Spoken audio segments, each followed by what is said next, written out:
Bonjour, je m'appelle Damien Roseveil, je suis interne en hématologie dans les hôpitaux parisiens et je vais vous proposer de faire 4 cas cliniques, que j'ai essayé d'être le plus interactif possible et interdisciplinaire.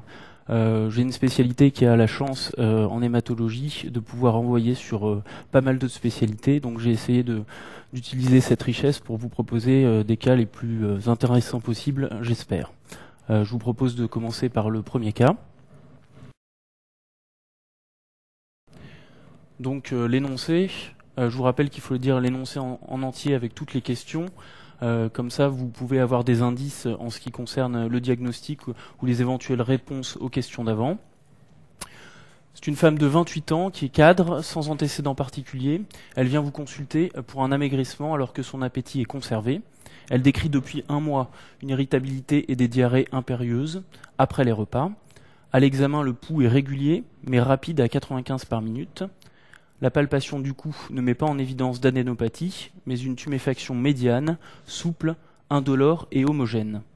L'examen abdominal et cardio-pulmonaire sont normaux. Par contre, son regard vous semble particulièrement brillant. Voir la photo que voici. Donc la suite de l'énoncé. Voici le bilan biologique qu'elle a réalisé il y a 2 jours. Premièrement, l'hémoglobine 11,8 g par décilitre. VGM 94, CCMH 35%. Réticulocytes 77 000 par mm3, leucocytes 7520 par mm3, plaquettes 210 000 par mm3. Cholestérol total 3,5 mmol par litre, phosphatase alcaline 130 unités par litre, gamma GT 100 unités par litre. Les questions. La première question. De quel type d'atteinte endocrinienne s'agit-il et comment le confirmez-vous ? Deuxième question, quelle étiologie précise évoquez-vous? Argumentez. Troisième question, quel dosage permettrait de conforter cette hypothèse? Quatrième question, quelles sont les grandes lignes de votre traitement? Cinquième question, vous la revoyez 3 semaines après le début du traitement pour une fièvre à 39,5 et des frissons. La tension artérielle est à 88,60, le pouls à 100 par minute, les extrémités sont froides. Voici la NFS réalisée il y a 24 heures, hémoglobine 12,6 g par décilitre, plaquettes 180 000 par mm3, leucocytes 800 par mm3, dont 100 polynucléaires neutrophiles par mm3. Quel est votre diagnostic en l'argumentant concernant le tableau clinico-biologique? Complétez le bilan à réaliser en urgence. Quel examen confirmera le diagnostic et que montrera-t-il? Question 7. Quelle est votre prise en charge immédiate? Question 8 pour finir. Le cap aigu passé, la patiente vous interroge sur le traitement de l'hyperthyroïdie. Que lui répondez-vous? J'ai également préparé une question bonus qui est non cotée. Elle a finalement accepté votre traitement, mais revient 1 semaine plus tard pour des crampes musculaires, des épisodes de tétanie et des paresthésies distales. À quoi pensez-vous?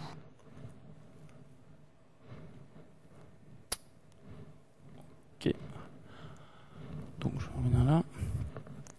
Donc je vous rappelle que je vous conseille fortement et vivement de lire en entier l'énoncé, parce que comme vous allez le voir, notamment dans la dernière question, on vous donne des indications pour la réponse sur les premières questions, et c'est le plus important. Je vous rappelle également que quand il y a un énoncé, c'est très important de souligner les mots-clés, ou les mots qui vous paraissent primordiaux, notamment par exemple des médicaments à arrêter, des antécédents qui imposent un bilan biologique, et de bien le mettre dans la marge. Tous ces éléments-là vous permettront, le jour de l'examen, de ne pas oublier avec votre brouillon les éléments clés et tous les zéros que vous avez appris, et que le jour J, il est important vraiment de ne pas oublier. Donc on va commencer avec les réponses. Je vais commencer par la question numéro 1.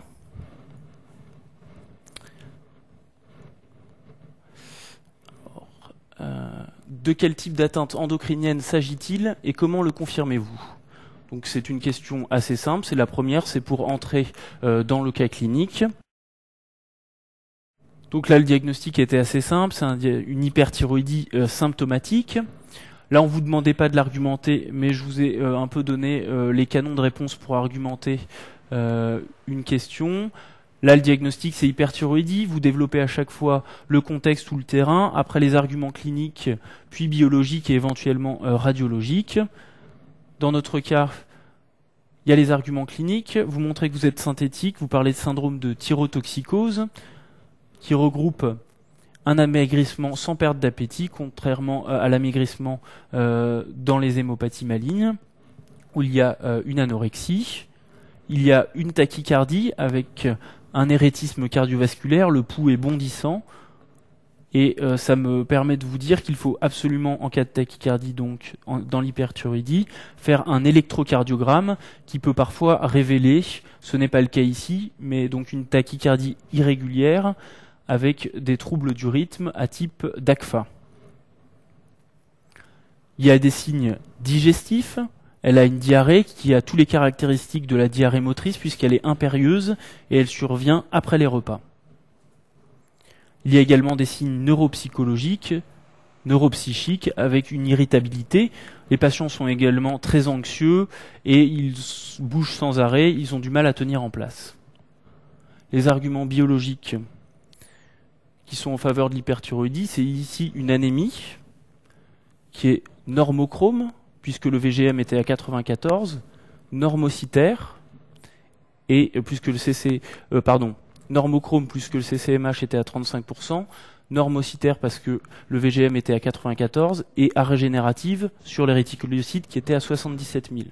Je vous rappelle que quand il y a une anémie, normalement, la moelle osseuse doit répondre par une fabrication augmentée de réticulocytes qui doivent être supérieures à 120 000 pour considérer qu'elle est adaptée et régénérative. L'autre élément qu'on avait dans le diagnostic, c'est l'hypocholestérolémie et la cholestase hépatique qui était modérée dans l'énoncé avec les phosphatases alcalines et gamma-GT qui étaient à peu près à 1,5 fois la normale.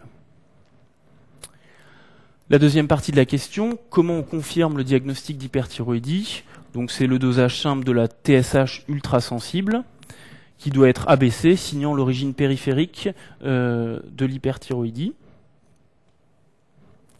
Les T4 et les T3 sont élevés ou normaux. Vraiment, le dosage important, c'est la TSH.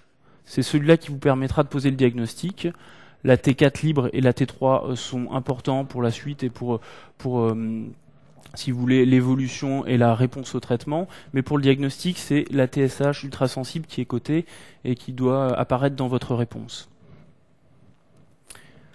Après, la deuxième question, quelle étiologie précise évoquez-vous? Là, vous avez évoqué ce qu'on peut appeler un syndrome, le syndrome de thyrotoxicose, une hyperthyroïdie, et maintenant on vous demande quelle étiologie précise. Donc on progresse. La réponse, bien sûr, ça semble être une maladie auto-immune de base d'eau. J'ai recommencé avec l'argumentaire. Donc le terrain, toujours préciser le terrain, c'est une femme jeune, elle a 28 ans. Je rappellerai que s'il y avait eu des antécédents familiaux, ça serait également quelque chose qui pourrait rentrer dans le cadre du terrain, donc les antécédents. C'est un ratio qui a 7 pour les femmes et 1 pour les hommes, donc 7 pour 1 pour les femmes. Le base d'eau, c'est la première cause d'hyperthyroïdie, donc c'est l'argument de fréquence, qui est un très bon argument. Les choses les plus fréquentes sont à évoquer en premier. Il y a des arguments cliniques, je suis pas revenu, c'est bien sûr le syndrome de thyréotoxicose. Des arguments qui sont plus spécifiques par contre pour évoquer l'étiologie précise, donc de base d'eau, c'est le goitre, qui est diffus, homogène, c'est-à-dire que vous ne palpez pas de nodules, il est élastique et souvent il peut être vasculaire, c'est-à-dire que vous pouvez entendre un souffle au stéthoscope et même à la main. Et là, l'argument fort, l'argument le plus important pour évoquer le base d'eau, c'est bien sûr, comme vous l'avez vu sur la photo, l'exophthalmie, qui est bilatérale, indolore et réductible quand elle n'est pas compliquée.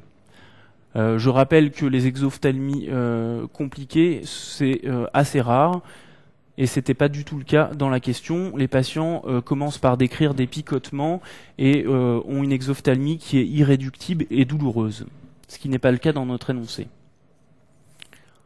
Donc l'exophtalmie, c'est quelque chose qui est spécifique de la maladie de base d'eau et qui doit vraiment vous orienter vers cette réponse.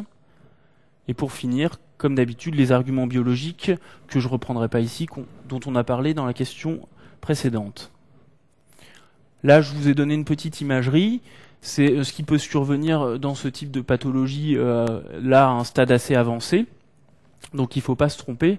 Il ne s'agit pas d'une adénopathie médiastinale, mais d'un goitre qui est plongeant et qui vient juste en avant de l'aorte ascendante, et des images qui sont assez impressionnantes.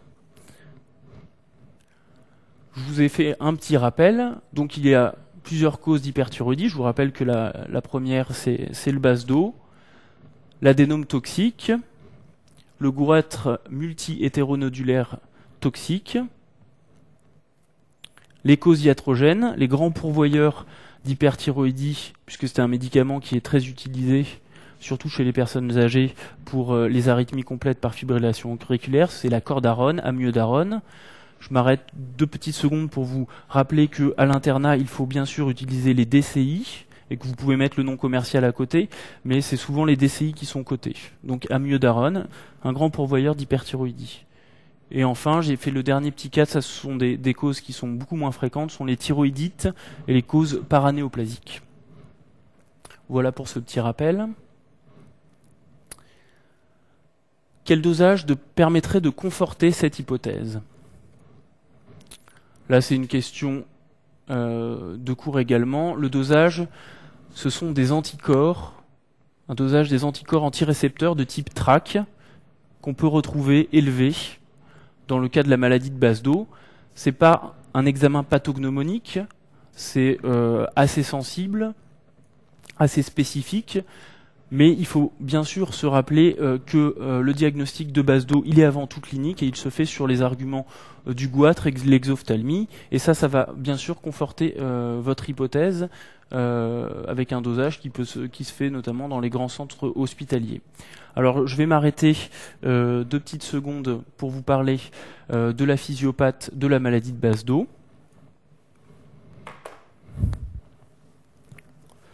Donc la maladie de base d'eau, c'est une maladie, comme je l'ai dit, auto-immune. Elle survient, bien qu'on ne connaisse pas ses mécanismes physiopathologiques de façon précise.